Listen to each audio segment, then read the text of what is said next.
Well, if you could go ahead and find a seat, we'll get started.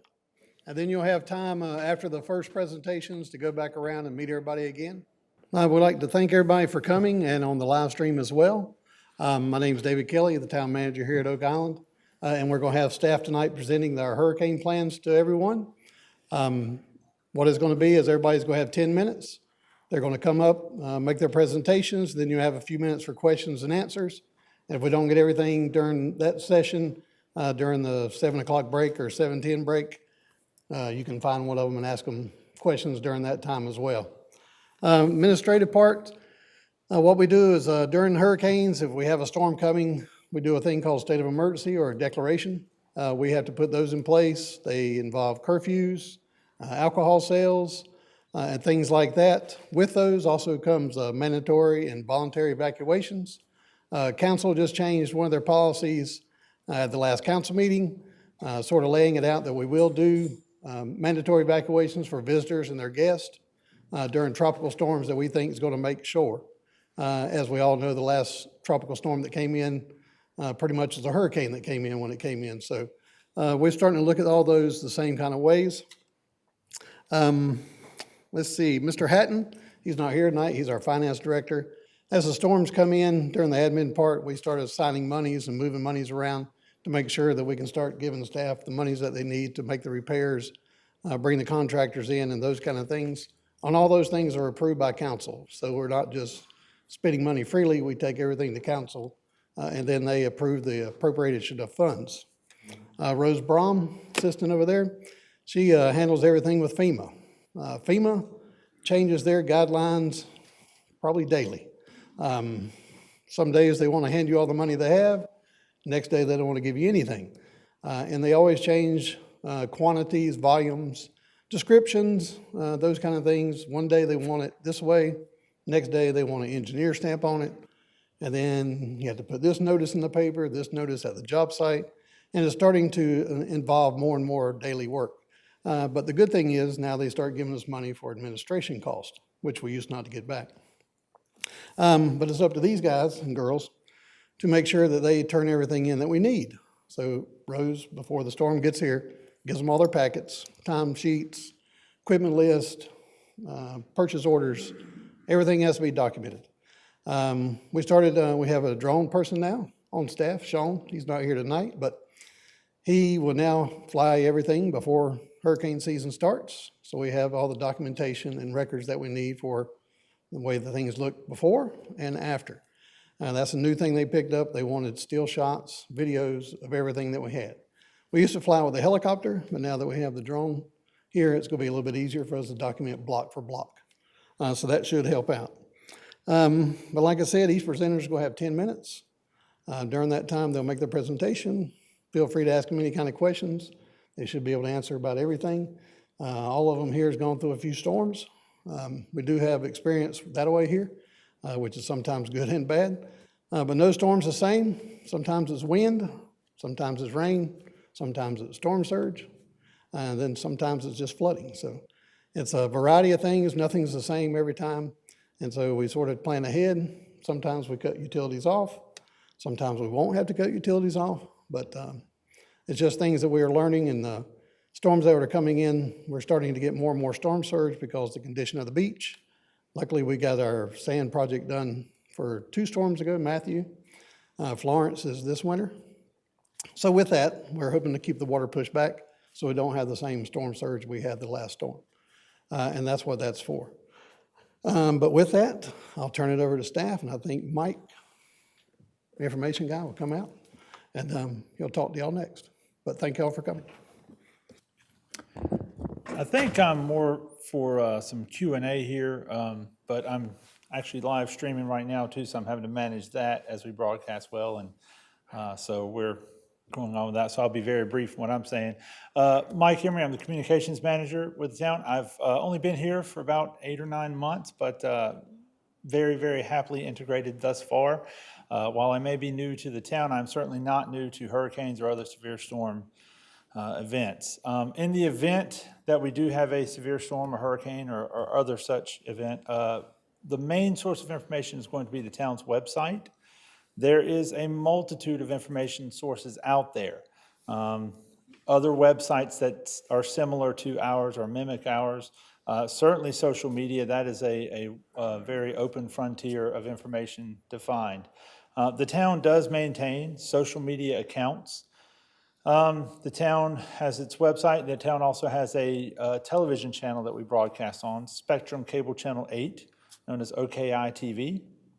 But the main source of information that you will find in the event of an emergency will come from the town website. That'll be your central source. So if you see some information shared, even if it's on one of the town social media pages, but certainly on another social media page, maybe a local community group on Facebook or perhaps a local Twitter personnel, I would strongly encourage you to verify that through the town website first before you further spread that information.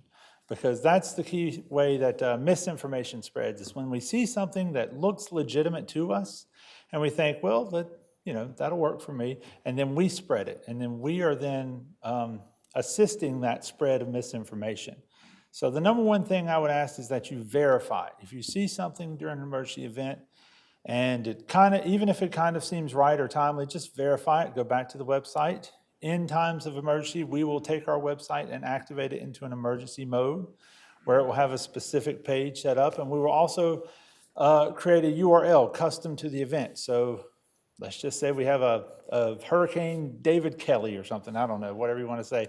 But we'll name that as okislandnincy.com/that name for that hurricane.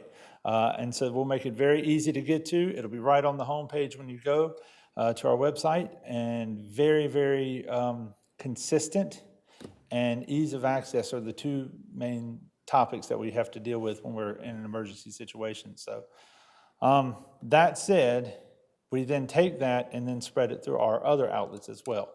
So that once the message hits on the website, then we spread it through the other resources we have available.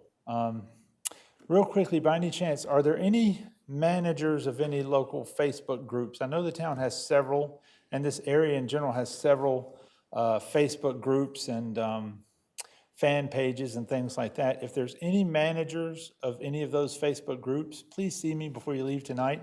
I'd certainly like to get your information and get my information to you so that we can make a connection, because your role could be vital as well in helping to spread information and prevent the spread of misinformation or outdated information. So that's equally important as well. The main thing, though, I think I'm here for is some quick Q&A. So Shelley has a mic. If anybody has any questions about how we will put out information, I am certainly open to answer that, or if you want, you can get me after the workshop tonight. Nope. All right. Well, I was told to be brief, and I brief as I can. So I think up next is no.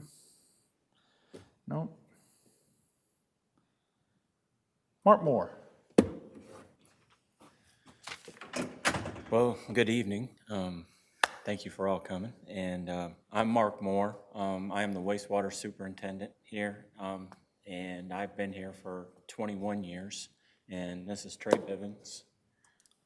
Water superintendent. This is 22 years, going on 23 years.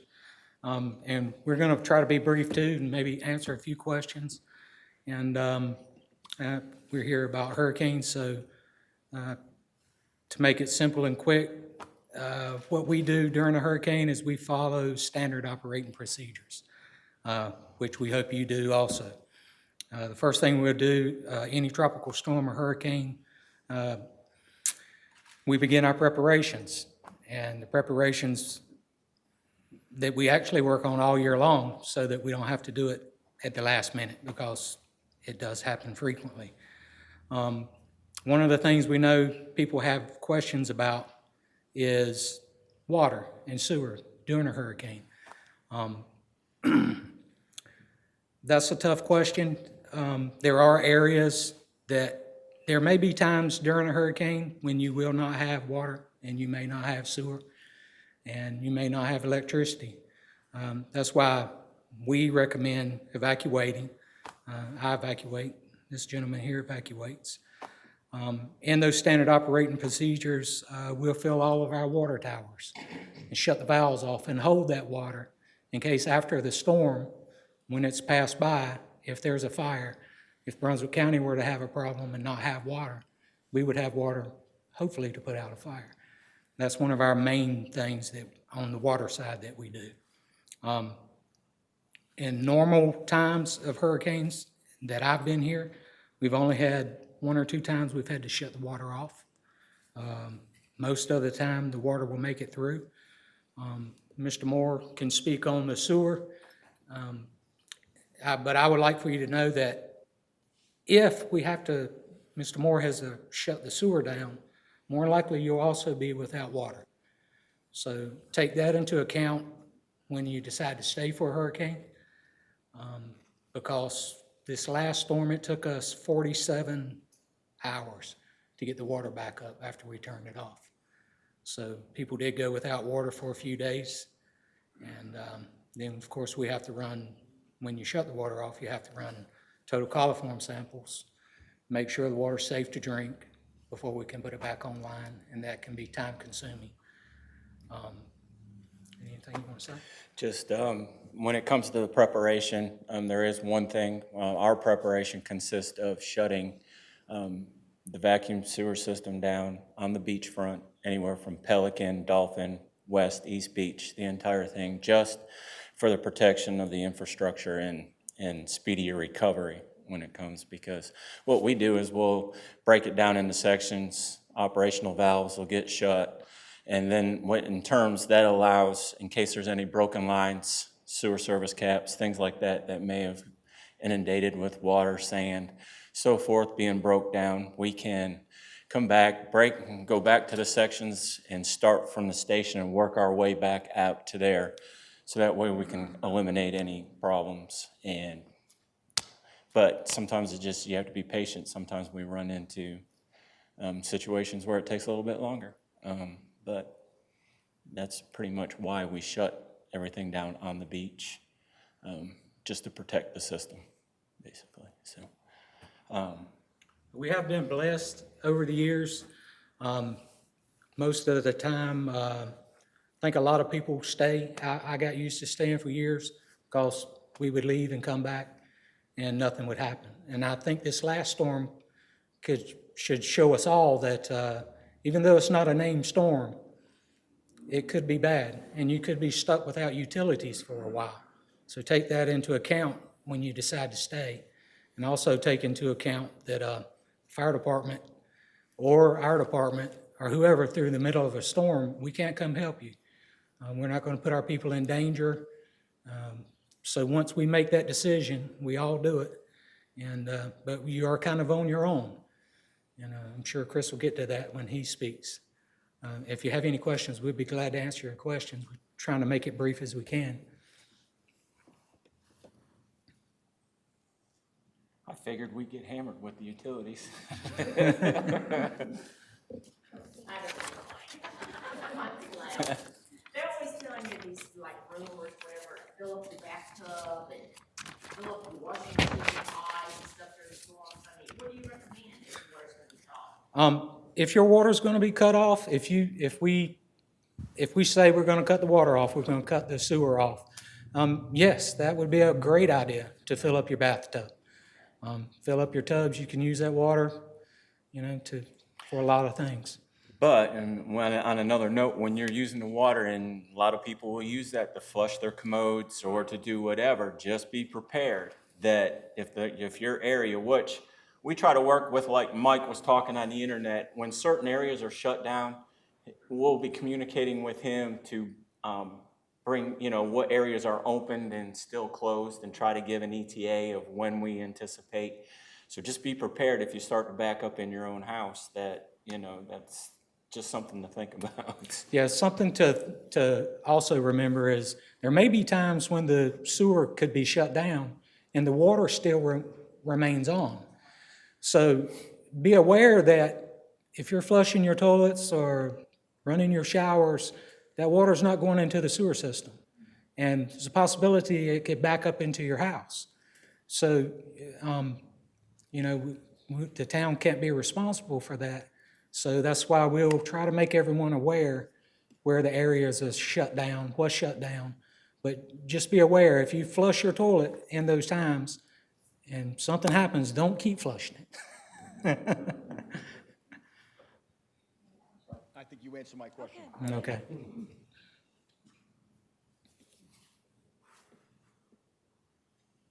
Okay, we'll move on.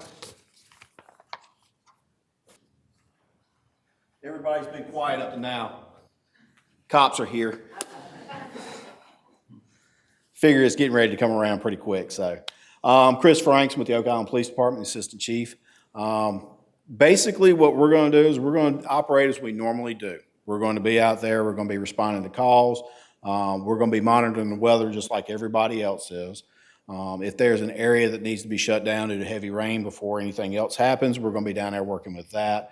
And of course, when the evacuation orders come, we're gonna be participating and assisting in wherever we need to be on that.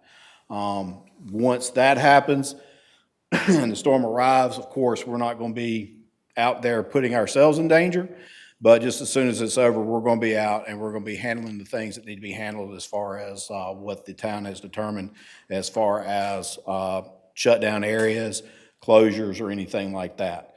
And again, assessing what damage, making whatever necessary recalls that we need to take care of. Basically, we're still going to be doing the policing action. So, and really, that's about all we got. So if you got the questions, let's have them. So I know there's one out there. Somebody's got it. Ask them when they're gonna close the bridge. And there it is. There it is. Somebody wasn't scared to ask that one. Bridge closure. There's no specific time. Just as soon as a storm forms off the coast of Africa, we start getting calls. When are you closing the bridge? I'm not joking. I am not joking. The closer it gets, the more the calls become. We close the bridge when it becomes unsafe, and it's deemed unsafe due to various conditions. It could be it's raining so heavy you can't see 10 feet in front of you, plus the wind at 20 miles an hour. Or it could be no rain and winds at 40 miles an hour. It could be any number of variables. It's shut down when it's determined that it's unsafe for anybody to cross the bridge. The other part of that is it could be unsafe at the Barbie Bridge to cross, but it's still safe to cross at Middleton, okay? Back and forth. And I don't understand what the infatuation is with getting off the island in the middle of the storm. I mean, really, if you're going to be gone, you should be gone before then. Make your plan, stick to your plan, okay? And if the bridge gets shut down, of course, we're going to make sure it's safe before you come back. So that's going to be the next question. Who's got the next question that goes along with closing the bridge, which is, when is it going to be open, okay? If we close the bridge, of course, if for safety issues, we're going to wait till it's safe to open it back up. And of course, everybody says, well, when the storm goes, there's no rain, there's no wind, open the bridge back up. It's not just that. There are many different variables that come into play on that. How does the island look? How many people watch during Florence, people riding around with the lights on, and there's nothing wrong here. Well, there's nothing wrong where they are. It could be somewhere else. It could be that we're missing 3 houses and that the sewer system's messed up, that there's 42 cars sitting in the middle of Beach Drive and we can't get to them because of all the people going to the beach.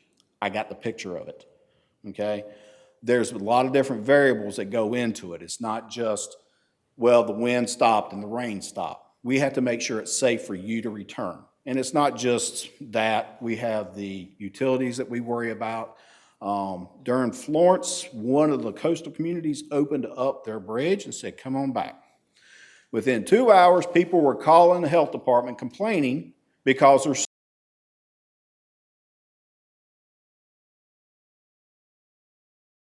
we have to take into account. We want to make sure you're safe. We want to make sure it's safe for you to return. We're not going to come throw you out of your house. I don't want to do that. I want you to be safe, make the sound decisions that you know that you need to make. When you come back, please watch for official information. And if you're safe, I'm going to say this, if you're safe where you are, Until you know that that bridge is open, please stay there. Please stay there. During Florence, and I know tempers were high during that time, there were people that were driving 12 hours from Raleigh, having to go through South Carolina and all other places trying to get back here just to find out the bridge was closed. Some were safe, they had food, they had water, and there was fuel. They left where they were, drove 12 hours to find out they couldn't get on the island, we didn't have fuel, and we didn't have food.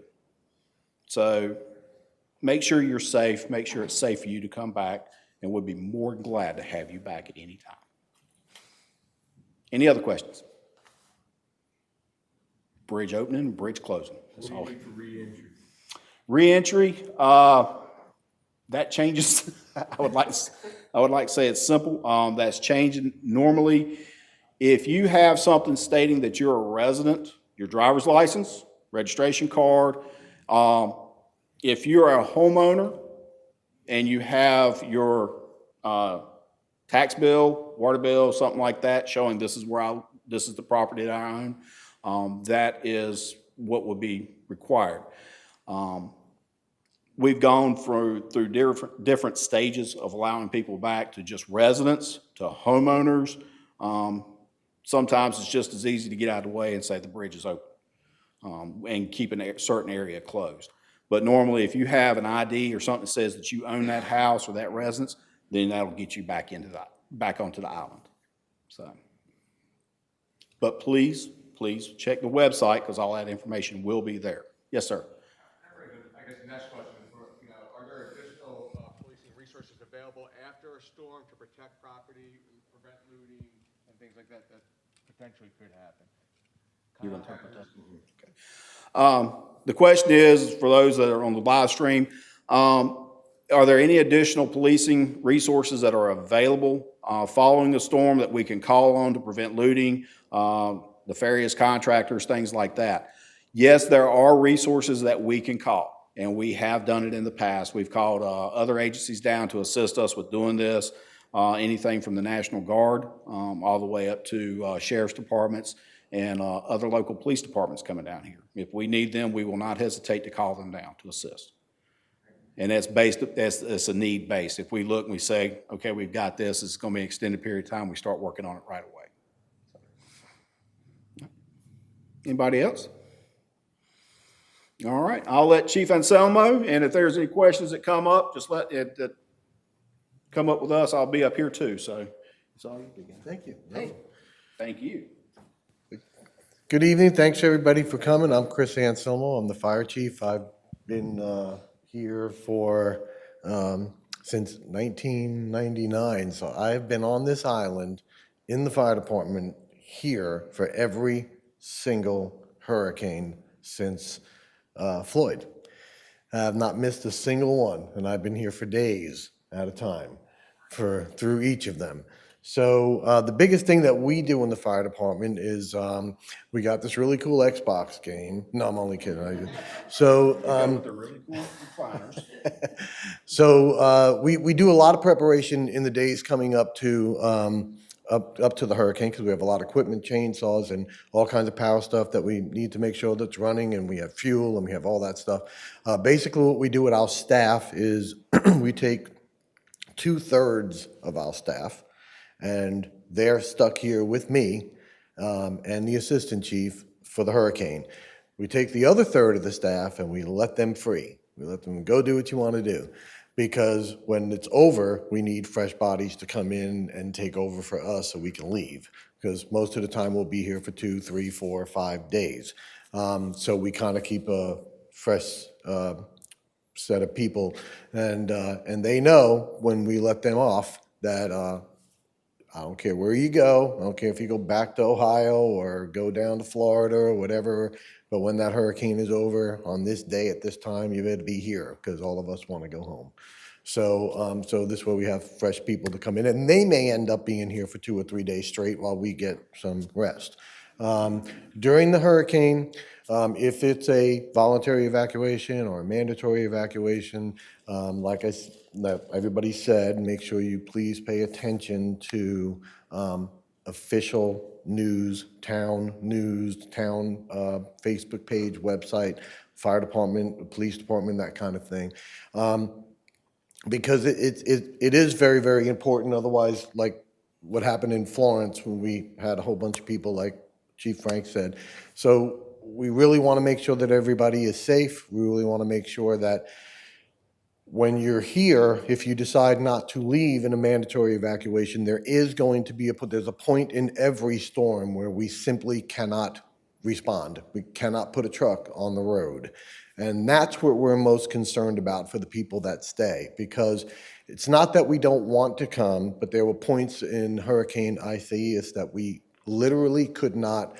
We had a structure fire on the beach, and the firefighters had to walk a block and a half with just the hoses because we physically could not get the truck past the depth of the water.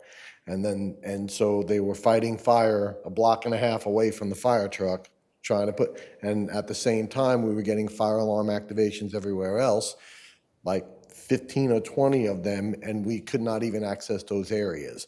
So it's really about paying attention, and if they recommend evacuation, especially a mandatory evacuation, you might want to take that into serious consideration, because you might not just have a loss of water or electric or sewer, but you also may have loss of emergency services for a bit of time. So, and again, all of this is about keeping all of you safe. One other thing the fire department does during the storm and after the storm is we work with a program called Web EOC. And Web EOC, and I'm not sure if you were going to talk about that tonight, Ed, I'm sure you are, but that is basically a communication between all the municipalities and the county. And so that is how all the towns communicate and the county communicates about what's going on around the county. And it also has the power plant, and it's got the hospitals, and it's got all of those emergency services, plus our partners, like the electric company, that will continually put information on that. And then that is where we officially ask for the resources that you were asking about. So that's so around town, Steve and the police department, Chris, and everybody will tell me kind of what's going on, what streets are closed, what's flooding. I'll input that information into Web EOC so the county can see that.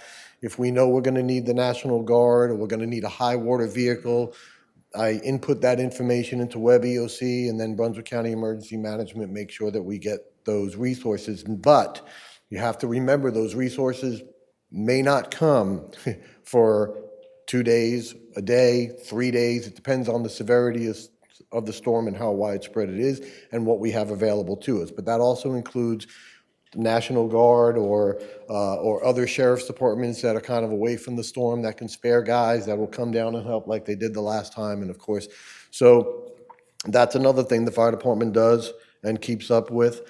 And then, of course, afterwards, we had, for this storm, and every storm is different, like the town manager said earlier. So damage is different. So we usually end up having stacked calls after we shut down, and when it's safe to start going back out. So then we've got a lot of catch up to do. But we usually have, well, not usually, always, we have Station 1 staff with an engine crew. That's double the amount that's on a normal day. The same thing with Station 2 and Station 3. And we have to have an engine on that side, because if we do close the bridge, we still need personnel on that side for our residents over there. So, and then after the storm is pretty much answering calls and trying to keep up with everything, trying to keep up with Web EOC, and trying to just get everything back to normal in any way that we can, whether we can help out the police department or whether we can help out the, public works, anything that they need. So, but basically, we're here for you. We just want you to make sure that you understand that it's very, very important. Now, I will give you this is a true story. Somebody posted a picture in the hurricane of the pier being broken in half. And the news in Raleigh picked it up and said, the pier, Oak Island Pier, washed away. That got back to Brunswick County Emergency Management. Brunswick County Emergency Management calls me and says, your pier, it's washed away. And it was not even finished being built yet, it was new. So now in the middle of the storm, where do I end up? On a pier, seeing if the other half is still there. And it was a picture from Hurricane Matthew. So it wasn't even the right storm. So please make sure that you're looking at accurate and don't follow fake weather either. The weather service is usually here, but unfortunately their personnel have not been given the go-ahead yet after COVID to go out. So they could not make it this year. Hopefully they'll be back next year. They've been here every year before. And they have a great presentation about weather and about fake weather. So please pay attention, and anything that you see, please stick to the official websites and the official information. And I know Mike will do a great job getting everything out there to everyone. So I hope everybody stays safe. Does anybody have any questions for me? Yes. This will be our first season being full-time. So when we evacuate, which we will, if you tell us to, should we turn the main electric off to our house, the electric box, Well, you can turn your main power switch off, yes. before we leave? What about water? And also, disconnect battery in your golf carts, please, under your house. If you have golf carts and you're leaving, please disconnect your battery and unplug them. Okay. Yeah. What about the water? Should we turn the water off? Okay. What's that? They're saying that it would be a good idea to go ahead and turn off your water at the house to be sure that there's no problems. And the reason behind turning off the breaker is to make sure if the power does go out or it comes on and off, there's no surge or anything like that that would damage the breakers and then create a fire at your house, okay? And what might not be a bad idea is to flip your individual breakers before your main. This way you don't flip your main and everything in the house goes on at one time. So you can put your main on and then start flipping all your individual breakers on.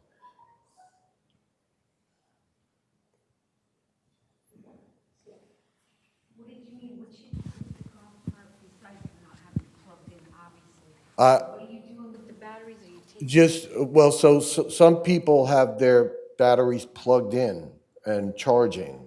Unplug that. I mean, I know you might have a dead golf cart when you come back, but that's much better than, yeah. So what we've had in the past is we've had where flooding has gone up to the battery of the golf cart, whether or not it's been plugged in, and then that shorts out and starts a fire in the golf cart, and unfortunately, the golf cart's usually parked under the house. So we've had some, disconnect your battery and unplug it. And if you have gas, then just disconnect the batteries until you get back. Turn the gas tanks off. Yes, that's another thing. Thank you. If you leave, in addition to the electric, if you have LP gas, turn that gas valve off before you leave also. So we had a number of tanks that got washed away that were on, so they were actively leaking and they were all over the island. We chased down about 20 tanks and some of them weren't anywhere near the house that they originally came from. So that's another thing, turn off your LP gas tanks. So, anything else? Any other questions? All right. I don't know if there's, this is, yeah. Okay. You got it? Yep. All right. I'm Tony Young from Oak Island Water Rescue. We're volunteers, so I can't make my guys stay here during a storm. If they get evacuated, they can evacuate, and I can't say anything about it. But honestly, we've never had that problem. They lean forward and they want to be here for you.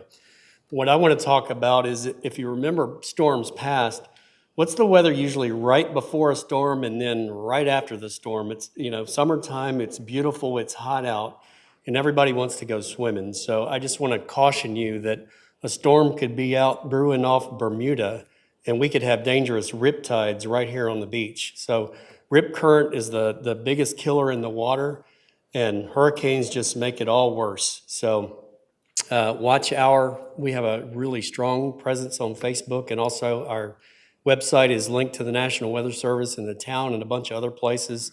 So prior to a storm, look for those big waves rolling in here, no matter how nice it is. And a lot of times you get that tropical heat and everybody wants to get in the water. If you check our website or drive by the station on 49th Street, you'll see the flag out front. And if it's yellow or red, stay out of the water. No matter how nice it is and how hot it is, it's not a good time for swimming. During the storm, what we do, because we're so prone to flooding where we're at close to the beach, is we move all our trucks and boats out of there and we just put them at our houses around the island, and we try to strategically do that so that we could respond. But just know that's going to delay things a little bit because we're not all together making decisions, and we're having to do that thing over the phone and the radios. And there comes a point during every storm, like Chris said, where we can't go. During Isaias, we had all that storm surge and the flooding, and there were cars floating around, and people were calling 911, and they were paging us out to go try to check out cars. And if the wind wasn't blowing, 70 or 80 miles an hour, we could have done that. But just know that we have lightweight boats and now a hovercraft, and none of those things can live in a hurricane. So we had to just wait until the wind was down before we could go help for that kind of thing. Believe it or not, people stay on boats during hurricanes around here. We got called out 3 storms ago during the height of the storm because some guys were on a boat trying to ride it out, and their boat started taking on water and they were sinking. And in the end, we just couldn't go. It was too bad. I couldn't risk my crews to go out in the middle of a storm. So if you're one of those people that do that, make a good plan and be somewhere that if your boat does sink in the middle of a hurricane, you're not asking us to risk our lives or the Coast Guard to risk theirs. After the storm, we're out, and like I said, we've got a hovercraft now. We can go in flooded streets and swamps and retention ponds and everything else to help people out. Another thing after Isaias that was a big deal here was all the debris in the water. So right after the storm was over, this time it was bad because the beach was all torn up. We didn't have a lot of swimmers out there, but plenty of people were going in, and we used our drone and our boats to look, and there was jagged metal and wood, and we even thought we found a submerged car at one point. So after a storm, same thing. It's not a good time to go. If you remember, after Florence, Cape Fear River turned black from all of the bad stuff that washed down from upstate and ended up here. And everything that comes down that river comes right down our beach. So it's another thing to watch our page for and the town page for. If there's a water quality issue, bacteria and other bad things in the water that it's not good to swim, no matter how nice it is and how hard you are or how hot you are from cleaning up limbs in your yard, not a good time to go swimming until you make sure it's safe. The only last thing I wanted to say is our website is a plethora of information leading up to a storm. We've got a camera and a weather station that are linked on there. You can look. We were able to watch right up until the water got our computers in the station during Isaias. You could actually look right out on the beach and see what was happening. So it's a great thing to be able to get on there and do that. And now we have a remote weather station on the station as well. So if you evacuated and you want to know what's going on real time, you can log onto our website and see the winds and the temperature and all that kind of thing. So, any questions about water rescue? Yes, sir. You might want to mention that surfboards are not to be taken out. It's ideal. I mean, it's calling to you, those big waves, but tell them not to go out there. It's bad. Yeah, it's, when I was a younger man, no, I won't say that. When I was a younger man, I was brave and I would surf before hurricanes. And it is the most dangerous thing. And if you get in trouble out there and your board breaks or you get bumped on the head or whatever, now you're asking me to put my crew into, a hurricane surge to try to come and get you. And I mean, I'll just be honest with you, there comes a point when the risk is too much for us to go and get you. And I always have to tell my guys, we didn't put that person out there. So if you're that person who feels the need to go body surf in a hurricane or take a surfboard or a boogie board out there, just know we might not be able to come and get you. So I just urge you to, go tape up your windows or something more productive. Don't go swimming or surfing during a hurricane. Anybody else? All right. Good evening, everyone. My name's Scott Thornall. I'm Public Works Director. Just a little bit of background what Public Works is. We actually consist of 8 different divisions. It's admin, which is myself and my assistant.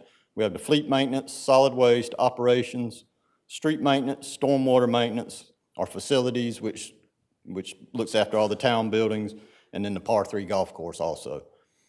When it comes to a storm, we kind of attack this like everybody else does, 3 parts. We do preparation, response, and recovery. Preparation, we're making sure that everything on the island's secure.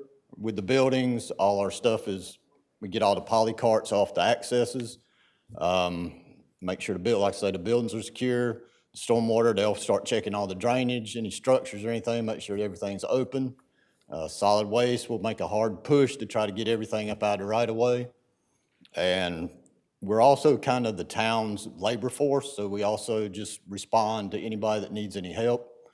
And when it comes to response, we'll be out there during the storm, trying to keep the roads clear, trying to keep ahead of things, but also when it gets too dangerous, we pull ourselves off the streets too, and then we'll just try to ride it out. Now, when it comes to recovery, that's long and drawn out, depending on the storm. This past one, it was all beachfront mostly. We didn't have a whole lot of damage on the main part of the island, but the beachfront was gone, and we spent just lots of hours out there working on it. I guess one of the things we would ask the public to do in the preparation part is also to secure your poly carts so they don't become floating or flying debris. When you hear a storm is coming, please don't place anything else out into the right of way, because that's just more debris or more stuff that can hurt people. And I guess another thing we do, I forgot to say, our fleet maintenance, they play a big part of this too, because we need to keep all our vehicles running. So we make sure our fuel supply is full, and we have access to be able to get fuel at other spots so our tanks can stay full, or if it goes down, we can even get it off the island. And they make sure that all the inventory is stocked, extra tires, because that's when we're trying to respond through hurricane stuff, we're running over a lot of debris. Other than that, that's kind of what we do.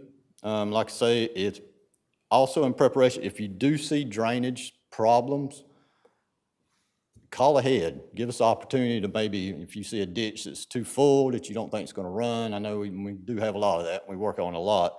Or if you just have a drainage structure, a catch basin or something in the corner of your house, if you can just pull the straw off of it, great. But if you need a response to it, then please call us ahead of time, because once it hits, it's pretty much too late, and we jump into having to recover after it. Other than that, that's what we do. I'm very short, I'm sorry. Any questions? Glad to answer any questions. Good. I'm sorry, I forgot one thing. When it comes after the storm, when it comes to debris and you're off your personal property, please make sure you separate it, because it can't all be mixed and jumbled in. When the contractor gets here, they're gonna have to have the vegetated, all your trees, limbs, your C&D, you cut construction demolition debris, electronics should be separate, white goods, refrigerators, washer, dryers, all that needs to be separate. And please, no hazardous waste or liquid or anything in the right of way. Thank you. Thank you, Scott. I don't know why he looked at me and thought about debris and trash. Hi, thanks for coming out. My name's Steve Edwards. I'm the Development Service Director. Fortunately, I'm the last one tonight. Unfortunately, she won't let me talk as long as I like to. Development Services, we come into action after the storm.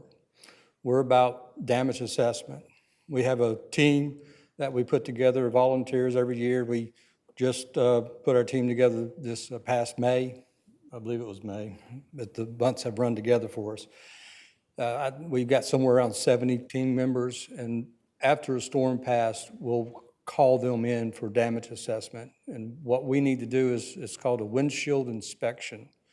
And it's just to get a report to Chris, wherever Chris disappeared to, oh, he's out there, Al Samo, the fire chief, who disseminates that information to the county, who gets it to the state level, and then the governor gets it to the president to try to see if it can be declared a national disaster. And that's when FEMA funds become available.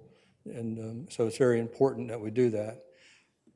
Michael Emery, the gentleman that spoke, our communication manager earlier, he's been working with me on some ways to speed up the process. Some of the things that takes time is entering the data. And this year, and he's got me where I can show you on the website here, we've, I can't say we because he did all the design work, but we've gone to where we can do digital reporting from the field in its live time. But we still will have handwritten reports available, but the hard part is we get all the reports in, and then we have to enter it into an Excel spreadsheet that we get to Chief Alan Salmo, and then he enters it into another spreadsheet to get to the fire department, to the county, I mean. The process is tedious, takes a lot of time, and we have team members that stay and enter the data. But with this new program that we're going to be sending a test out here, I've been working with Michael on getting that done to our team members, just to run a dry run on it, and they'll send us back information. But once it gets into the system, they can actually upload photographs that we may need to look at things that are damaged in areas. The fire department, the police department really play a crucial role in us getting out there. They're actually out there right as the storm passes and clearing streets. But when our damage assessment team gets out there, they are not to get out of the car. They're to stay in the car, and it's just a windshield. I'm very familiar with hurricanes. Actually was living in Mobile, Alabama in 1969 when Hurricane Camille came through. And of course, that was over in Mississippi, but a few weeks later, we got in the car and drove over there, and we were the people that come to see the damage. And my dad took videos of it, and it was unbelievable amount of damage. I've been here on the island since '83, so I saw Diane in '84 and every hurricane since then. And the one that surprised me the most was this last one, because it was just a tropical storm. Everybody was, thinking it's just going to go by, but it was the storm surge that was the most dangerous. The Saffir-Simpson scale that's used, it's usually based off of wind, and people, they see the Hurricane 4 and they're thinking, oh, that's horrible, we need to evacuate, rightfully so. But even these lower storms, it was just perfect. It came in on a high tide and had a good storm surge, and it's the first time ever in 21 years in my house that my garage flooded. And that came from the creek behind my house. So, heed the warnings that the town gives you when they say evacuate, take it to heart. We did have to shut down part of an island for a while because the power got turned off because we were having house fires, and the fire department was having to be out there during this last storm rescuing people and putting out fires. And I think they had to actually dive underwater to get the hose connected to the hydrant. So, when you put yourself in harm's way by staying, you put other people in harm's way by staying. But the importance is that we work together in restoring the beach once the storm has passed. There's a lot of people that want to get out there right away, and there's hazards that we have to be sure that are protecting you from harm and your workers from harm. So just come to the office, talk about what work needs to be done. We can meet you on site as well before you start work, and that because we've got to get the permits and things issued to get this work done. The town normally waives the fees for permits during this process, to help y'all. And like I said, we can write the permits in the field, and we're ready to help. That's about me. Have I, oh, I still got plenty of time. Oh, yeah. Well, I'll just take a couple of questions. If there's none, then we'll pass it on. All right. Well, thank y'all again, and have a good evening. So I was going to have everybody, if we're going to have our outside agencies do their presentations. All right. Ed Conroe, our Emergency Services Director for Brunswick County.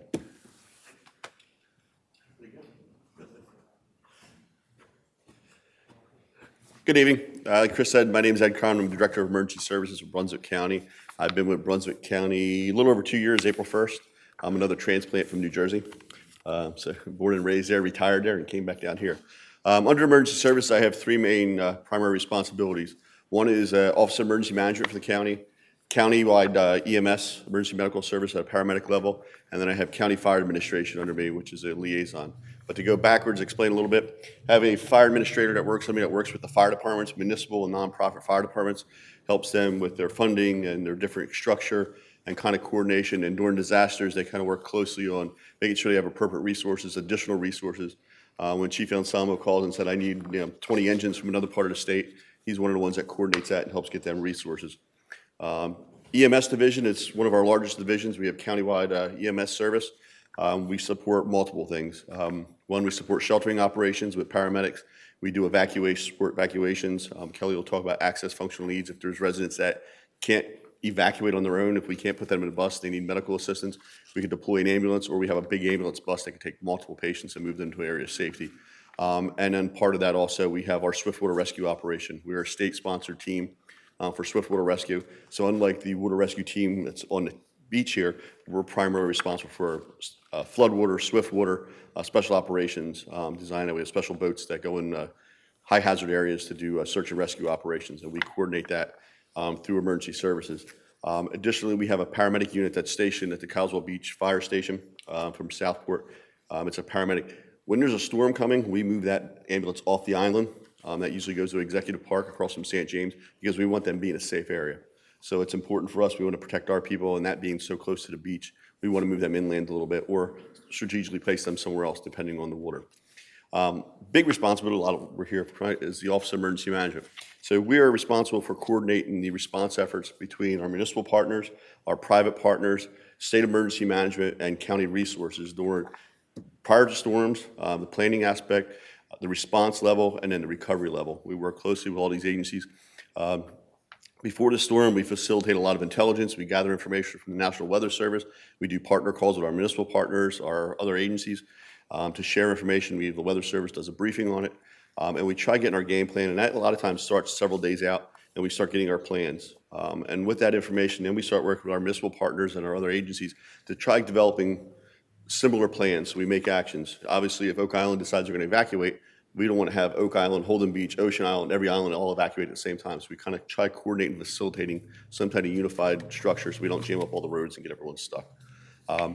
As Chris said, we have a web EOC program where our partners can go in, log information, data, put resource requests in, and then we go and put it in the state web EOC, and we request them resources. So if the town says, I need 20 police officers, 5 fire trucks, I need a National Guard, it comes to Office of Emergency Management County, and then we work and try to facilitate them. And a lot of times it's working with the state, because the state may say, I could give you 5 police officers and I give you 2 National Guard units. So we kind of try to facilitate it and work with that, and then try backfilling that the other ways we can without the county. We do a lot of planning, strategic planning. Last year, I know we worked hand in hand with Chris's group, post-storm, doing evacuation with National Guard and some of our staff, because we realized Chris's staff and the town staff got beat up pretty bad that night, so we had some fresh troops come in. We coordinate that, helping them do evacuations and coordinate getting them a safe location. One of the other parts we do is the sheltering aspect. Brunswick County Health and Human Resources, or Health and Human Services, is the primary responsible agency for setting up shelters in the county. So we work closely with them, establish them shelters, the logistics aspect of the food, the water, anything they need, we basically move it. Cots, we store, we work with the Sheriff's Office to deploy them, get them set up, and then Health and Human Services with other supporting agencies run them shelters. We stand up shelters a lot of times to get people a safe refuge. Right now with the COVID situation, we're encouraging people not to go to shelters. We're encouraging them to come up with a plan for yourself. Come up with a plan with family members, hotels inland, safe places, because we're trying to reduce the amount of people that we put in a shelter. And we want to use them as a shelter of last resort. Our plan similar to last year is we're not preparing hot meals, we're doing basic needs. Bottled water and MREs. We're going to give you a safe place to go during a storm, get you to an area that you're safe, we can take care of you, but we're strongly encouraging people to have a plan of where to go and have some written plan and share that with your friends and your families and your neighbors. We see it a lot of times, people evacuate and then we get a call 2 days later, well, I haven't seen my neighbor in 2 or 3 days where they're at. Because their neighbor never shared information. You live next to each other and said, well, I went to my family in Raleigh, or I went to my family in Charlotte, or went back up north. So that's really important. So share that information, have a plan, share it with your family members, important things you want in your plan. You know, you want to have emergency contacts written. I mean, we all live by these. Some days I forget my own cell phone number, but if your phone goes dead, do you have the numbers of important people written down? So if you're at a shelter, you could use somebody else's phone. So it's important to have written numbers. Homeowners insurance, your mortgage companies, key documents like that, key contacts, doctor's office numbers, medication, prescriptions written down. So if you go to a shelter or you're evacuated and you get 6, 7 days into it and you don't need a resource, you can pull that piece of paper out and say, hey, this is what my information, this is what I need to do, versus trying to find it on your phone or trying to get back to your house. Key emergency contacts, family members, a written plan, share that plan. If you have pets, have a plan for your pets. I did a presentation last week for our Lockwood Folly community, and they were asking about, if I go to a shelter, can I bring a pet? Our shelters are pet friendly for dogs and cats. So you can't bring your ostrich, your kangaroo. People bring goats and stuff, but it's mainly small animals, dogs and cats, and the sheriff's office coordinates that. But they said, well, if I evacuate and I got my dogs, can I go to a hotel? They're not supposed to stop you from going to a hotel if you're an evacuee. They're not supposed to, but some will. So that community there took it upon themselves, and you know what? We're going to get together a group, and we're going to call hotels in the Charlotte, Raleigh area, inland safe areas, and we're going to find out what hotels will accept animals, and we're going to publish a list for our community so people know if I got to evacuate, this is a hotel I could go to, and I could bring my pet for an evacuation shelter. So I thought that was actually pretty good. All my years in emergency management, never even thought about that, but it's a pretty good plan. So little things like that. Make sure you have some basic water. Make sure you're safe. Make sure you have enough gas before the storm. Do that way before the storm. Don't wait until the day before and run out and get the milk, the bread, and grab everything and try fighting for everything when everyone else is trying to leave. Have that stuff prepared. Obviously, I don't leave, my family leaves, but we have a box at home. It's got bottled water, basic stuff for my family. If they got to get up and leave and evacuate, they can pick up the box and they're gone. I don't get to go gone, I get to stay here. Important things we talked about, I heard several times, important information. There's a little guidebook that's up here.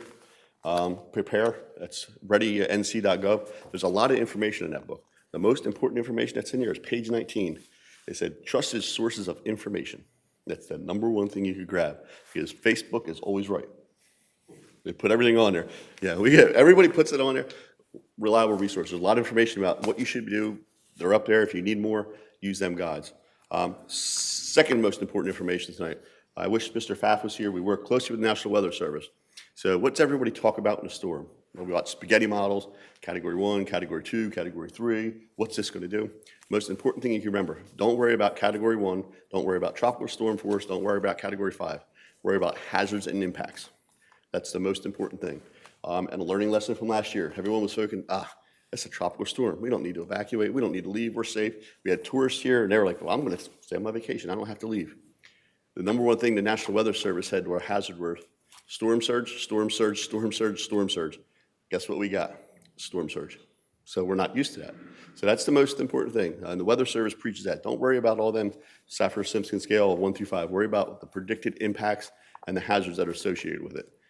Like Chief Anselmo said, once that wind gets up to a certain level, we can't cross the bridge. It's not safe for our ambulances. It's not safe for our fast. Once that water gets to a certain level, we can't respond. So it's really important to protect yourself, make common sense decisions, listen to your professional providers. If they tell you to evacuate, evacuate. If they tell you to stay away, stay away. Other stuff that's in this, readync.gov, if you do have to evacuate and you're in Raleigh or whatever, you're going to want to know the information not only for Oak Island or the town you live in, but what's going on in between, because Oak Island may be fine, but the Waccamaw River may be at flood stage and you can't get here anymore. So it's important to go there. They'll have maps on there, what roads are closed, what areas you need to go to, important contacts. But key information, the books are up there. I'm not going to talk all night long. and I appreciate for having me. I'll be here for a while, and I think Kelly's going to speak a little bit about some of our other programs on access functional needs. Thank you. Well, good evening. Thanks for hanging around. I'm Kelly Curry. I am the Access and Functional Needs Coordinator for Brunswick County Emergency Services in the Emergency Management Division of our department. So people always ask me, what are access and functional needs? Well, the state defines people with access and functional needs are those who may have may need additional assistance before, during, and after an emergency event in functional areas such as maintaining independence, communication, transportation, safety, and healthcare. So it's very broad. A lot of jurisdictions and even Brunswick County, when we first started, would call this the Special Needs Registry.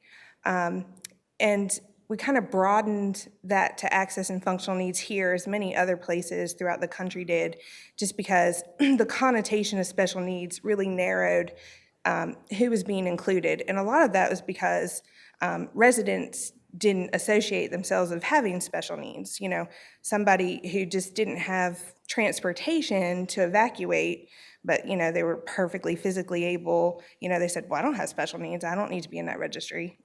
So we've broadened it back to access and functional needs because it opens the door to allow a discussion to take place about what that means. So a quick history of how we even came to get to this point. You know, in 2005, Hurricane Katrina devastated the Gulf Coast. And then in 2006, Congress passed the Post-Katrina Emergency Management Reform Act, or the PCEMRA. And part of what that document says is that FEMA should work with state emergency management and local emergency management in counties to help these people that don't have transportation, that have limited English proficiency, disabilities, and other special needs, to plan and prepare for emergencies so that these entities can therefore be better prepared for emergency events. So after the PCEMRA was adopted in 2006, there were updates to the Robert T. Stafford Act, which had been around since the late 80s, to mirror those, update the PCEMRA. And then in 2009, North Carolina adopted some legislation that allowed, because, you know, the federal government came to us and said, okay, counties, we got to work with you. You have to identify these people. And they said, well, how can we identify them and then track this information? We didn't really have anything allowing us, you know, to have this database. So the state passed some legislation that said, okay, counties and the state and municipalities can have these special needs registries, and they actually used that term. And so that's how we kind of started with the special needs registry.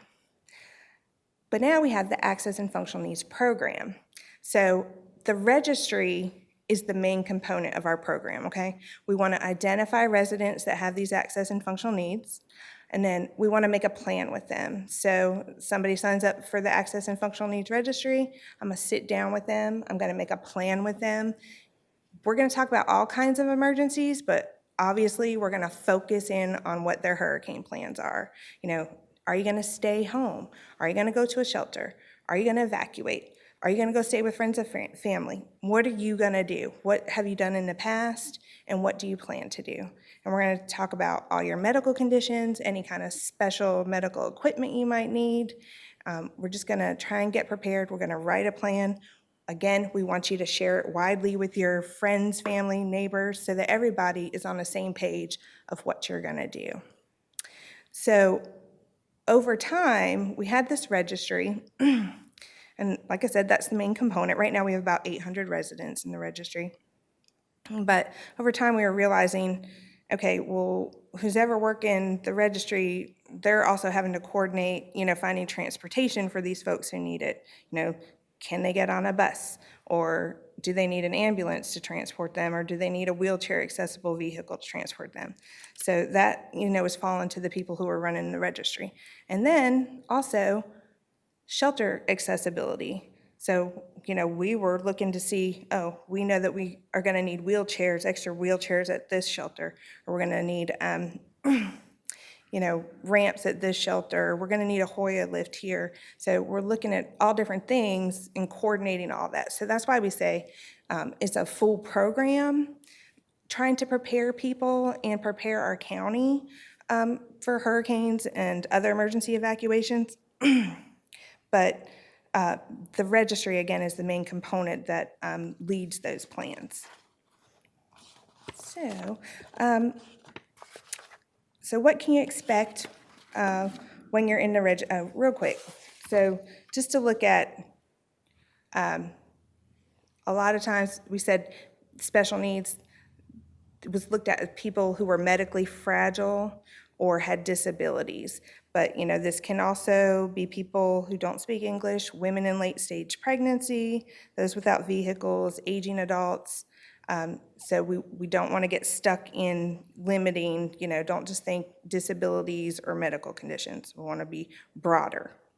But it's all voluntary, Just because you have a disability doesn't mean you need additional assistance before, during, or after an emergency event. Some people with disabilities, are far more capable than even me in some things. So it's all voluntary and it's HIPAA compliant. So currently we have about 800 residents. There's been about 1,200 residents active in the registry since its inception. You can register a variety of ways. You can register online. You can go to the Brunswick County website. There's a page for emergency services. Right on that site, there's a link to the Access and Functional Needs Registry. There's even a link, if you just go to the homepage of the Brunswick County site, down on the bottom corner, if you scroll all the way down, there's a little wheelchair icon. You can click on that. That'll take you to the online form. Brunswick Senior Resources has a link to our online form. So online's a great way to register because it'll come automatically to me, and then you can expect to receive a phone call from me, within a couple of days, and we'll talk about, when you have time to make a plan. Homebound folks, if they need me to go visit them at their home and come up with a plan, I always like to meet people where they're at. So it doesn't just have to be a phone call if somebody feels, like a face-to-face meeting, and whether that's like at the senior center or at my office. However the resident is comfortable, that's what I'm gonna do. I'm gonna meet them where they're at. You can always just give me a call at Brunswick County Emergency Services. You can sign up in person at events like these or other community events that we're at by mail. If you find the forms, some doctor's offices have them, different places. I got the registration forms at different locations, so if you pick one up, you can just fill it out and mail it back in. So what you can expect, like I said, we're gonna create a plan that's specific to you. I'm gonna call you at least once a year to check in with you and, update your information, see if anything with your situation has changed. And when an emergency event is anticipated, like a hurricane, I'm gonna stand up a call center with about 8 to 10 people, and as soon as we know that something may impact us here, we're gonna call all 800 residents in the registry and say, this is happening, this is what is expected, what are you going to do for this particular event? So anyone who says they're gonna go to a shelter, we're gonna mark them, we're gonna call them back once we know when shelters are opening, and just give them more information, and if they need transportation, we'll get them set up with a time for someone to come and get them. Those who say, I'm not going to shelter, I'm gonna stay home, or I'm gonna evacuate, we're gonna say, we're here at this number. If something changes, if you need something, give us a call back. And then the other thing that folks can expect is that a sharing of resources.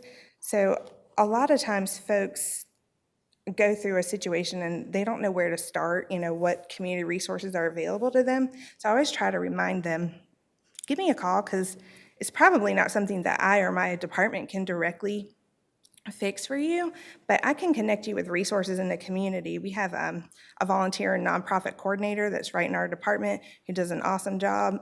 She's connected to all the community resources, churches, nonprofit organizations. I was talking to a lady a few weeks ago, and I said, how are you doing? She said, I'm better now. I didn't have hot water for 8 months. I'm like, why didn't you call me? Like, how does this happen? She said, well, I didn't have the money to fix it. And I said, well, there's resources in this county that can help you. So she's like, well, but you don't do that. No, I don't do that, but I can, help you find the people that can help you.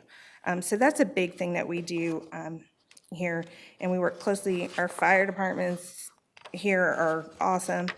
Brunswick Senior Resources is the greatest resource here in this county.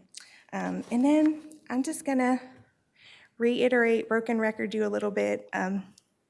Please do not make your hurricane plans based on the category of a storm. There's so many more impacts. Water is the #1 killer. 88% of direct deaths related to the impacts of hurricanes come from water related. 49% of those are storm surge, okay? 88%. The category is based on wind speed, but only actually 11% of deaths are related to wind. 88 are related to water, and then 1% are miscellaneous. So please do not make your hurricane plans based on the storm category. And then I'll broken record this one too. Don't do a little birdie told me, trusted sources of information, and don't repeat anything unless you've verified your sources. So like Mr. Emery said, for here in Oak Island, go straight to the town or go to the county to get your information about what's going on. Please do not trust social media, and don't pass things along until you've verified information. So I'm here if anyone has any questions about access and functional needs. Please, I know, if you're here tonight, you might not have a need, but, if you have neighbors or know somebody at church, please let people know that, we're here, we have this program, and we want to help them make a plan. Any questions? Excellent. Well, thank you, folks. Well, as you can see, I'm not Pastor Gibby, but I am here to represent the VOED committee, or the VOED organization. My name is Sandy Percaro, and you may not even be aware of the VOED organization, but basically it's an entity comprised of other state, local, and national organizations that are, the purpose of it is for collaborating, maintaining communication, and coordination of services and resources to community members. So basically, a lot of the organizations is volunteer. VOAD stands for Voluntary Organizations Active in Disaster. So these organizations have come together, and some of them were even here tonight.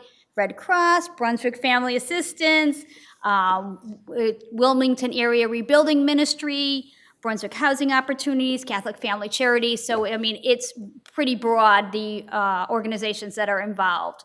I actually work for Brunswick Senior Resources. Thank you for the shout out there, Callie, appreciate that. And our goal is to basically identify needs. We meet on a monthly basis, and if a disaster is pending, we're meeting before it happens, during it, after, to identify any unmet needs in the community, areas of need, where it's hitting, where we need to utilize our services and resources. We all work together to develop a recovery plan. We verify the needs and resources, make sure we're checking the information and make sure that we're getting out those services and resources where it actually needs to be.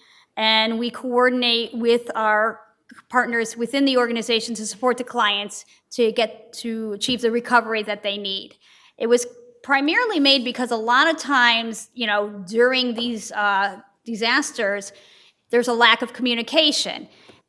Somebody's in a panic and they're calling all these organizations. Brunswick Senior Resources is getting a call, emergency management, and there's a lot of duplication of services. If this one person needs, food distribution or go to a shelter or transportation, and they're calling everybody, it's not the best utilization of our services if we all can work together, if one agency can address it, instead of them making a call to everybody. So the purpose of it was basically to bring us together to best utilize what we can do. Because my specialty in my agency, Brunswick Senior Resources, may not be the same as Charles over there in Brunswick Family Assistance. So we are here to just coordinate our services during these times of disaster. And and some of the things that we do, I mean, just to give you the broad range of some of the things, I told you some of the agencies, I mean, we're working on things like home repairs, food distribution, transportation, shelters, financial assistance. We go out and help people do FEMA applications, counseling and mental health, distribute donations, health issues, housing assistance. So, I mean, there's so many calls that need to be addressed and needs that everybody has their own specialty. So we're just here to collaborate and best get information and services and resources out that meets those clients' needs. I don't know if that was a good explanation, but we are just, we are just collaborating together. Does anybody have any questions? I know it's late and everybody wants to go home, so, Do you guys stand up during an event like a hurricane? Do you have like an emergency center where you're coordinating stuff? Charles says yes. Charles, can you answer that question? Because We do touch coordinate. We actually work with Ed over here. We all get on the emergency calls and do coordinate those type of events. All of us, big mouth. I don't. So yes, we do. We all work together. We do coordinate. Ed, if you need to jump in on this and correct me in any way, please. But we do all coordinate and come together, and all of us, as she was saying, do have our own specific roles, such as Brunswick Family Assistance. We distribute all the in-kind goods, warehouse the stuff, set distribution sites around the county, or mobile sites where we take our box trucks and go out and to like Bowling Spring Lakes right there, what's the coffee shop that we had, and the office, and unload in the parking lot, distribute to the county, and then get back. Other agencies do other things in that, and that's the exact thing that the VOAD does. It distributes what these people need when they call out to the correct organization so that we are, as she said, not duplicating services. Did that answer that? We have a VOAD coordinator under emergency management, Leslie Stanley. She works side by side with Kelly. So Leslie's kind of the lead for emergency management and works with the VOAD directly. And I will give a big shout out to the VOAD. Shout out. The Ocean Ridge tornado that just happened in February. The VOAD was very successful in getting that community back to some level of normalcy. I mean, they helped a lot of people and deployed a lot of people. So good organization, and I think we've really redefined it after Florence, and we're going in a good direction.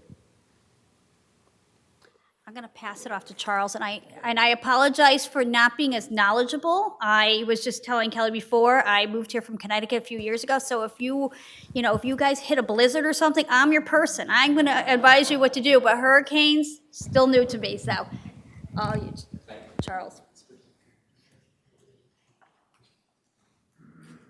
So good evening, and thank y'all for allowing me to come speak with y'all tonight. Brunswick Family Assistance is an emergency assistance, a private nonprofit that provides emergency assistance to low-income residents of the county. We also are in part of the disaster relief coordinators, as we are here to talk about tonight. Our normal services, rental assistance, utility assistance, transportation cost, prescription assistance, Christmas program, back-to-school program, summer food to feed the kids during the 12 weeks of summer. You name it, we try to help in any way we can. But in the event of a disaster, we jump into disaster mode. And like I was just saying a minute ago, our main responsibility as an agency is to coordinate, set sites that we can load up with distributions, work with the county volunteer coordinator to, if we need volunteers or our volunteers that are here, I will be calling, please jump on board. We will need every bit of the assistance we can to pass these in-kind goods out, cleaning supplies, food, water, things that everybody needs. During Florence, I think Oak Island was cut off and there were 2 airplane drops to get those supplies in. Different things like that. We all work together. It is not one entity that makes this happen. Every one of us have to come together to make it happen, make it a success, to make sure everybody gets what they need. Does anybody have any questions for me? because I think I said half of what I was going to say back there before I came up here, but basically, the BFA is there to help those in need. You have to be at or below 130% of the federal poverty level to receive our normal services. That does not relate to a disaster coming through. We literally just do a quick intake when people come through those sites, get them the stuff they need, and get them back to safety in their homes. And working, like I said, with Mr. Ed over there to make sure that we are in compliance and with the county and doing everything that we possibly can to help. Again, I can't stress enough, it's not one. It takes the entire community to come together. You might be there to help or to receive some of this stuff. Get out and help us unload. We can get it out to you faster if we can get it out of the truck. And that did happen several times after Florence. You know, don't have a whole lot of volunteers because we do have a lot of people that evacuate. So if you're here and you can help, call any one of these agencies. I promise you, we can put you to work. Okay, as you can see, a lot going on, that resources in town as well as outside, and our partners outside are a great help to us. So anything that that we can do to help you guys after the storm or help prepare for the storm before, if you have any questions, you're more than welcome to call the fire department, the police department. I'm sure they will all be here to answer your questions before the storm, and we'll be here to answer your questions after the storm. And then we can lead you in the right direction with our outside agency partners if we can't provide what you need. The biggest takeaways is official websites, please, official weather, please. If you're asked to evacuate, you're being done, that's being done in your best interest. Please be patient with us when it comes to getting back to the island after evacuation. We have to make sure that everything is safe for you, whether it's our infrastructure, electric, water, sewer, that's all done in the best interest of all of you. So I do want to thank all of the department heads of the town that participated tonight. Of course, David Kelly, our town manager, all of our outside agency partners that came tonight, and of course, all of you. And I appreciate it. I hope you all have a great night. Thank you.